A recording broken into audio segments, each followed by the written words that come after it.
الحمدللہ رب العالمین والصلاة والسلام علی سید الانبیاء والمرسلین اما بعد فاعوذ باللہ من الشیطان الرجیم بسم اللہ الرحمن الرحیم اذ حضر یعقوب الموت اذ قال لبنیہ ما تعبدون من بعدی صدق اللہ مولانا العظیم و صدق رسولہ النبی الکریم الامین۔ ناظرین محترم، ہر صاحب اولاد اپنی اولاد کی فکر میں ہوتا ہے۔ ہر ایک کی یہ فکر ہوتی ہے کہ اس کی اولاد کا مستقبل اچھا ہو۔ ہر ایک اپنی اولاد کے فیوچر کے بارے میں پریشان رہتا ہے۔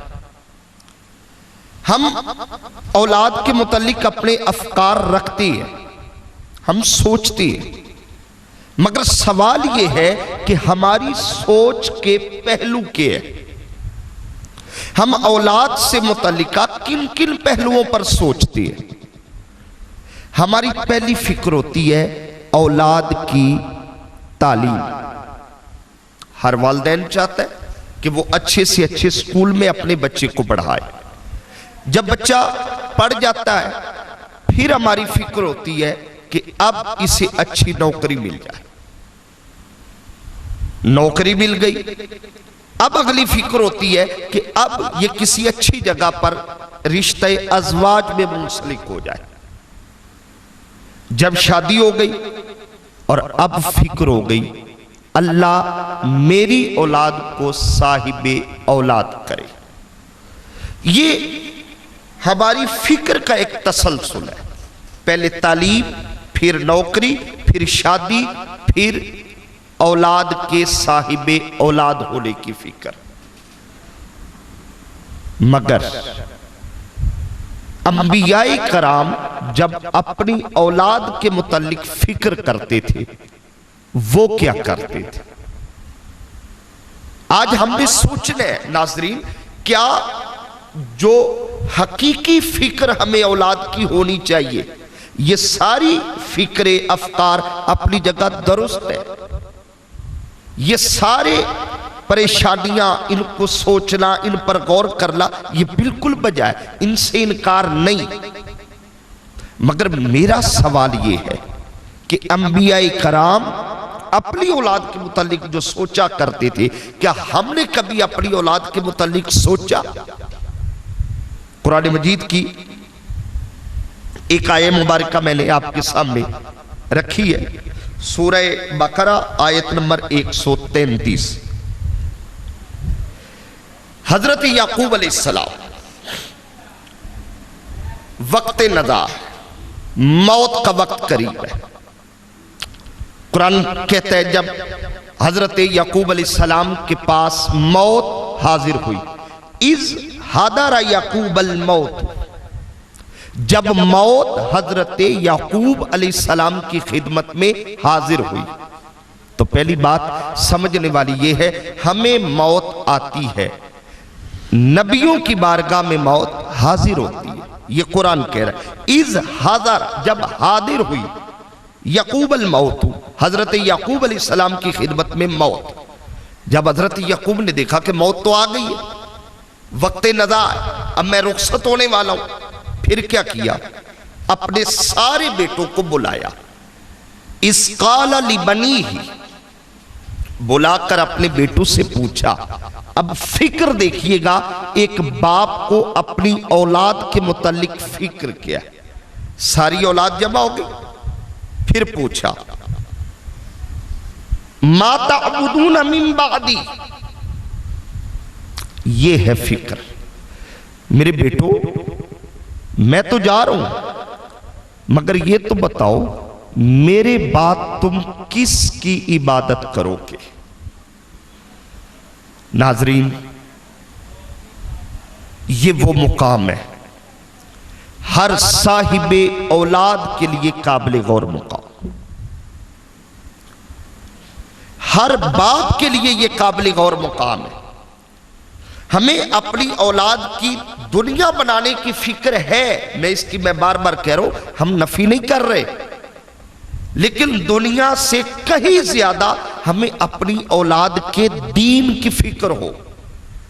انبیاء کو یہ فکر تھی کہ میں اپنی اولاد کو جو مذہب دے کے جا رہا ہوں، جو مسلک دے کے جا رہا ہوں، جو عقیدہ دے کے جا رہا ہوں، کیا میری اولاد میرے بعد اپنے اس عقیدے کو بچا بھی رکھے گی یا نہیں بچا سکے گی؟ پوچھا، بتاؤ میرے بعد کس کی عبادت کرو گے؟ آج سورہ تحریم میں اللہ رب العزت نے ارشاد فرمایا، یا ایھا الذین آمنوا قوا انفسکم واہلیکم نارا، اے ایمان والو، اپنے آپ کو اور اپنے گھر والوں کو، اولاد کو، اپنے اہل کو جہنم کی آگ سے بچاؤ۔ اللہ اکبر۔ صرف دنیا کی سوچنے والوں، صرف یہ سوچنے والوں کہ میری اولاد کی دنیا سنور جائے، صرف یہ سوچنے والوں کہ میری اولاد کو ایک سٹیٹس مل جائے، اپنے آپ کو اور اپنی اولاد کو جہنم کی آگ سے بچاؤ۔ سیدنا فاروق اعظم رضی اللہ تعالی عنہ نے عرض کی، یا رسول اللہ صلی اللہ علیہ وسلم، ہم اپنی اولاد کو، اپنے آپ کو، اپنی آل کو جہنم سے کیسے بچا سکتے ہیں؟ تو حضور نے جواب پتہ کیا دیا؟ فرمایا، عمر، جو تمہیں اللہ حکم دیتا ہے اپنی اولاد کو تم وہی حکم دو۔ آج میرے کپڑے وقت پر استری نہ ہوں، میں گھر والوں سے لڑائی کرتا ہوں، میرے کپڑے وقت پر دھلے نہ ملے میں لڑائی کرتا ہوں، میرا فلاں کام نہ ہو تو میں غصے سے بولتا ہوں۔ لیکن سوال یہ ہے، اولاد نماز نہ پڑھے تو ہمیں کبھی غصہ آیا؟ اولاد صبح اٹھ کے قرآن نہ پڑھے ہمیں کبھی غصہ آیا؟ اولاد گالم گلوچ کرے، اخلاقی اقدار پامال کرے، ہمیں کبھی غصہ آیا؟ فرمایا، عمر، جو اللہ تمہیں حکم دیتا ہے اپنی اولاد کو وہی حکم دو۔ ماہرین کہتی ہے 4 سے 9 سال تک کی عمر بڑی اہم ہوتی ہے، خصوصی توجہ اس عمر میں اپنی اولاد پر دو، 4 سے 9 سال تک۔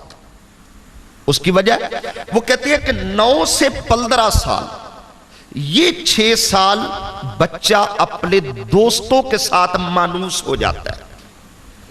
اگر 4 سے 9 سال تک والدین اپنی اولاد کو کچھ نہیں سکھا سکے، پھر 9 سے 15 سال تک وہ اپنے دوستوں سے سیکھے گا۔ 4 سے 9 سال تک اولاد کا ذہن خالی ہوتا ہے، یہ وہ عمر ہوتی ہے آپ جو چاہے لکھ دے وہ ہمیشہ کے لیے ثبت ہو جائے گا۔ وہ سبق جو 4 سے 9 سال تک بچہ سیکھ لے وہ زندگی بھر نہیں بولتا۔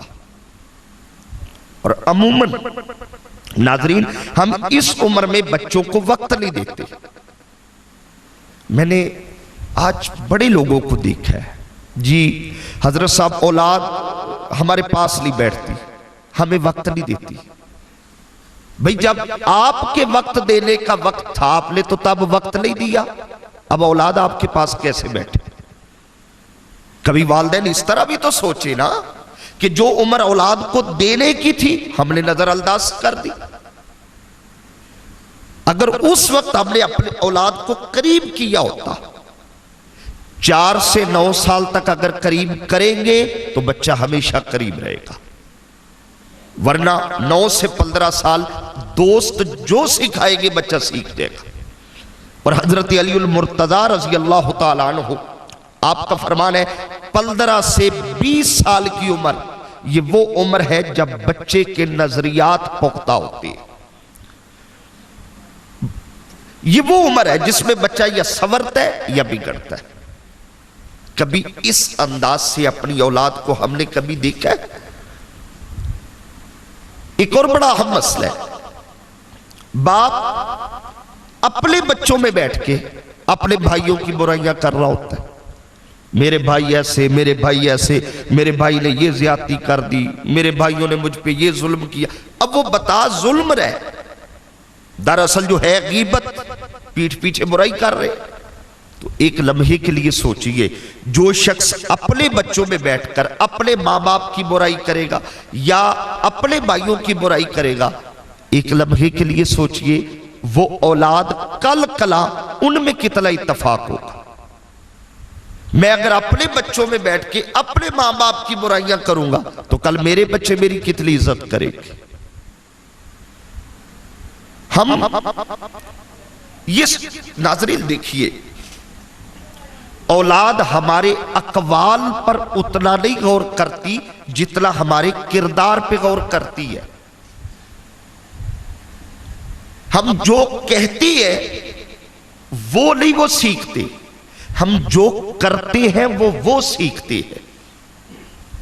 آج میری سوچ یہ ہے کہ میں اگرچہ نماز نہیں پڑھتا، نہ پڑھوں، اولاد تو پڑھے۔ بھئی جب آپ نہیں پڑھتے تو اولاد کیسے پڑھے؟ باپ سگریٹ کا کش لگا کے کہہ رہا ہوتا ہے بیٹا سگریٹ نہ پیو۔ اب مجھے بتائیے، اب وہ جس کو وہ کہہ رہا ہے کہ سگریٹ نہ پیو اور خود کش لگا کر نصیحت کر رہا ہے، اب مجھے ایمان سے بتائیے کیا وہ بچہ پھر سگریٹ کے قریب جائے گا یا دور جائے گا؟ سوچنے کی بات ہے۔ تو اگر ہم نے اولاد میں اچھا کردار دینا ہے تو پھر ہمیں اپنا کردار دینا ہوگا۔ ناظرین، حضرت اسماعیل علیہ السلام جو قربانی کے لیے تیار ہو گئے تھے نا، اس کے پیچھے کیا بات تھی؟ اس کے پیچھے حضرت ہاجرہ کی تربیت تھی۔ جناب ابراہیم علیہ السلام تو 13 سال بعد پلٹ کے آئے تھے۔ 13 سال بعد باپ مل رہا ہے بیٹے کے ساتھ اور پوچھ رہا ہے کہ میں نے خواب دیکھا ہے، میں آپ کو ذبح کر رہا ہوں، تیری کیا رائے ہے؟ ایک لمحہ بھی جناب اسماعیل نے نہیں لگایا، فوراً کہا ابا جان میں حاضر ہوں۔ کیوں؟ اس لیے کہ پیچھے حضرت ہاجرہ کی تربیت تھی۔ اور اگر آپ ایک لمحے کے لیے غور کریں، ماں نے 13 سال تک جناب اسماعیل کو صرف باپ کی خوبیاں بتائی ہے۔ 13 سال ہو گئے، باپ ملا نہیں، صرف خوبیاں بتائی، تیرا باپ ایسا ہے، ایسا ہے، ایسا ہے، یہ عظمت، یہ شان، یہ شان۔ یہی وجہ ہے کہ جناب اسماعیل نے جب سنا نا کہ مجھے ذبح کرنا چاہ رہے ہیں، ایک لمحہ نہیں لگایا، عرض کی ابا جان اگر آپ جسم کے ٹکڑے ٹکڑے بھی کر دیں میں پھر بھی حاضر ہوں۔ یہ فیضان نظر تھا کہ مکتب کی کرامت سکھائے کس نے اسماعیل کو آداب فرزندی؟ وہ جو آداب فرزندی سکھائے ناظرین وہ حضرت ہاجرہ نے سکھائے۔ اس لیے آج سے کچھ عرصہ پہلے کے ایک مفکر جسے نپولین کہتے ہیں، نپولین نے کہا تھا تم مجھے بہترین مائیں دو میں تمہیں بہترین قوم دوں گا۔ ناظرین، اگر ماں ہاجرہ ہو تو بیٹا اسماعیل ہوتا ہے، اگر ماں فاطمہ ہو سلام اللہ علیہا تو بیٹا حسین ابن علی ہوتا ہے۔ اگر آج ہم اپنی اولاد کو بہتر کرنا چاہتی ہے تو سب سے پہلے خود ہمیں بہتر ہونا ہوگا، کیونکہ وہ ہمیں دیکھ دیکھ کے سیکھتی ہے۔ وہ نہیں کریں گے جو ہم کہتی ہے، وہ کریں گے جو ہم خود کرتے ہیں۔